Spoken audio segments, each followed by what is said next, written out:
What is up YouTube, and welcome to this Arrowverse video. So we have had an information overload, enough to even overload the mind of Clifford DeVoe the Thinker. So if you're new to this channel, please do drop a like, please do subscribe, hit that bell button so you never miss a video. So I thought I would issue a traditional way of breaking all this news down, because we have had a hell of a lot of trailers. We've had a trailer for each show, we've had a producer's preview trailer for each show as well. So as opposed to actually doing a boring trailer breakdown for every single video, which really, in my opinion, hasn't had enough footage really to break everyone down, because I thought I'd try something a bit different, because we've had news all across the internet as well. So it's not just been these trailers, but we've actually had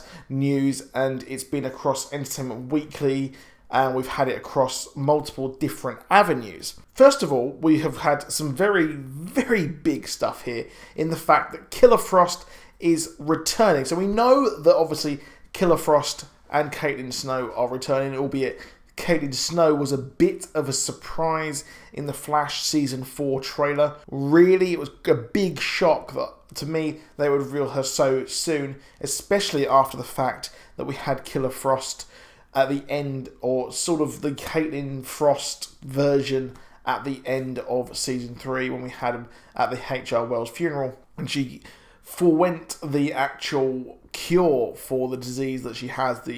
I'm not really sure what it is, and it doesn't really make sense why she turns evil instantly when she turns into Killer Frost from using her powers, but we don't really know. And the show's producers have said, if you're a fan of Caitlin Snow, you're gonna be very happy. If you're a fan of Killer Frost, you're going to be very, very happy. So either way, you are going to be happy out of all of this. So that's quite cool there, the fact that they are acknowledging the fact that both fans will be happy. So it's kind of a bit weird that you'd be a fan of either. I would have thought that you'd be a fan of both of these. And she's been spotted on set, so this looks like it's going to be in episode 5 of Season 4. And in the images, it looks like she might be with Katie Sackhoff's character there, Blacksmith. So it's a bit weird that they're bringing her in, but this is the Girls' Night Out episode, where we're going to see some sort of Girls' Night Out, which we are assuming would be the sort of hen party for our friend Iris West. And could we see a Flash wedding in the 4-night crossover, or the 4-episode crossover for these shows, which would be really, really cool. So it's not sure where we're going with Killer Frost, because in the trailer she seems to be actually on the side and helping Team Flash, but then she seems to turn evil. So it looks like they might continue on with storylines of last season, where she's kind of having a struggle being both characters. However, what is cool is the fact that what we could see is a more of a jovial and more enjoyable Killer Frost. She won't be the kind of really emo version that we've had before, and she will be a lot more fun, which is I'm hoping we're going to get. So I'm excited to see where this goes. It's going to be interesting where they go with Killer Frost. Now, what is interesting about Arrow is the producers have told us that what we're going to be getting here is a team of villains. So I don't know if you've watched my previous videos, I've mentioned that all of these villains are separate. We have got the Michael Emerson version, which is possibly Caden James. We have got, as well, Anatoly. And we've also got Richard Dragon, who's going to be leading this group of villains. So what I would possibly expect here is the fact that what will happen is Richard Dragon will possibly try to be taken down by Team Arrow, and then he will employ all the people who seemingly hate the Green Arrow, which is probably quite a few people in Star City and also in the wider criminal world. So it looks like we're getting this team up of villains here, which is pretty cool. I wasn't sure how they were going to go with this, and it seems like team ups is the best decision, because Legion of Doom was so good in Legends of Tomorrow Season 2, and they might be going more that route for a lot of these villains. Although the Flash won't seemingly be getting a whole group, it is just the Thinker for the Flash. However, the rest of the shows might have a group up of villains, and I'm not sure if they're going to be going a comic book route, if they're going to be taking a kind of villain group from the comics from Arrow for this. Not too sure where they would go, but it's nice to see that Richard Dragon will be leading the charge here. And the actor who's playing him, I absolutely love. He's a fantastic actor. Loved him in Band of Brothers, as well as, of course, Fringe. So great actor there, and a great choice. And again, obviously, we will be continuing on the story of Oliver being a father. That'll be explored a lot more. However, Black Siren will be the first part of this season. She will be the villain for seemingly the first couple of episodes at least, and then we'll lead in to this villainous group that is led by Richard Dragon.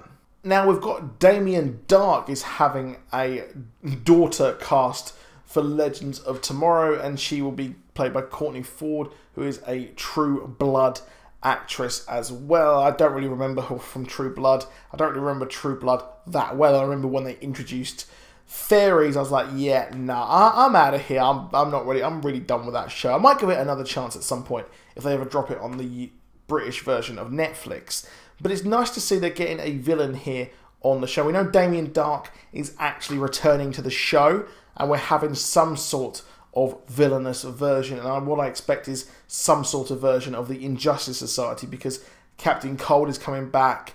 We're getting, of course, Vixen's relative Kuasa as well, so we're going to be getting a lot of things going on here. And the villainous group, again, like I said in Arrow, it's going to be quite similar to Legends of Tomorrow Season 2, and they seem to have found their formula, which works for the show. And the problem really was that the villain of the Season 1, it was just very much one-dimensional, and you just had one big bad for all these groups of people and these personalities, when there's so much avenues you could actually go down.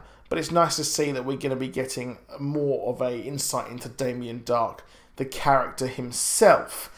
And we're going to be getting a lot of insight into Vixen. So in the trailer, Vixen was featured quite heavily in the trailer. There was a lot of focus on her, and we will actually be having two versions of the Vixen. The Vixen that we had in Season 4 of Arrow, and the current version of Vixen, the kind of the Vixen in the past, sort of.